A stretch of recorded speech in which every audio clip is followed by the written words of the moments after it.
heart disease and how you can detect a heart rhythm disorder. Here's David Fischel, Chairman and CEO of Stereotaxis, and we have Miss Maddie Earnest. She's the Associate Director, Gallery and Exhibit Content at the St. Louis Science Center. Hello.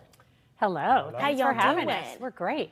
I am very interested in what you guys got going on. The St. Louis Science Center, you guys are taking on heart disease.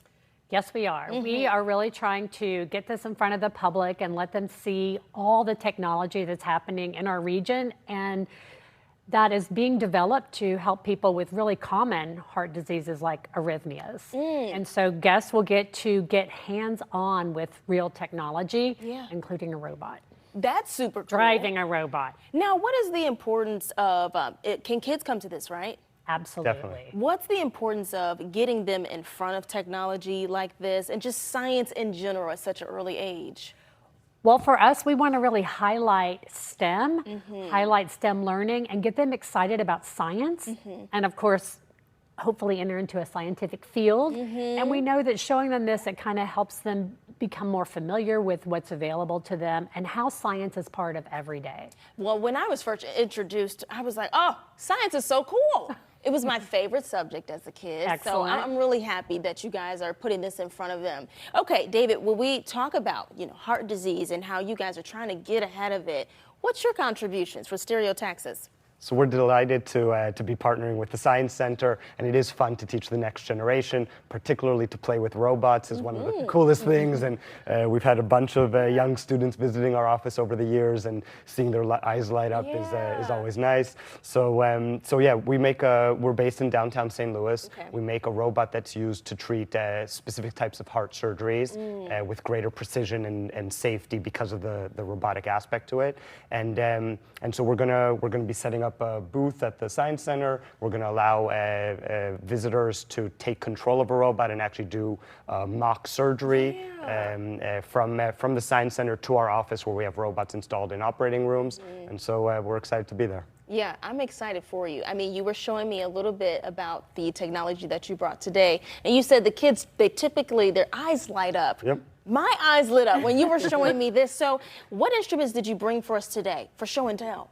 Sure. So I brought kind of two cardiac catheters. What happens is heart arrhythmias are extremely common. And one of the very common procedures to treat a heart arrhythmia is called cardiac ablation. What you do is you navigate a catheter, typically like this, and this is a traditional handheld catheter.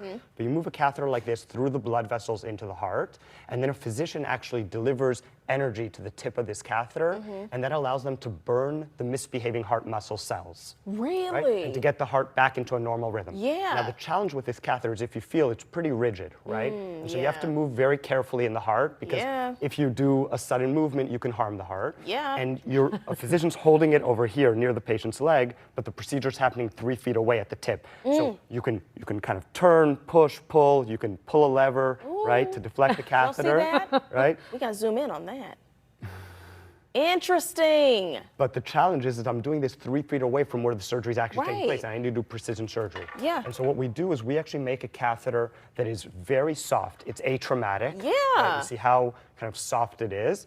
And then we use, it's much larger than this, but it's magnets on robotic arms. And what you're doing then, is if you see, you can kind of control the catheter directly from the tip. And you can move it with sub-millimeter precision. And you have a very safe catheter that you can move wherever you want in the heart with great precision directly from the tip. And so that's our robotic system. Wow. That's way better precision. You can get so much more done with that. That's amazing. So of course, they're going to be able to learn the technology behind it, but of course, heart disease, I believe, what is it, the #1 killer? Yep. Cardiovascular disease is still the #1 killer. Yeah, so this is definitely important. We got to spread the word about this. And this is a free event that everybody can come to. It's free. It's from 11 to 3 on the 15th of August. And we will also have physicians on hand. We'll have activities so people can just learn about the heart. What other kind of tools do we use to diagnose? Let kids try those out, just even like a stethoscope. Because it's really important, right? That's a tool that is used. And then we'll also have activities for, as we call them, the littles, so they can start to experiment, play with magnets. And then for the older kids and adults, they can see how do magnets help us every day. So we like to highlight St. Louis as a science city. Yes. And we are here for that. Because science is cool, y'all. Be sure that you go to the website for more information. This is a free event to everybody. If you want to support putting an end to heart disease, this is a great way to do it. If you just want to learn more about science, go to the St. Louis Science Center. There's so much to see, so much to learn. Thank you guys for joining the show today. Thank you. Very much. Keep it here. We'll be right back with more.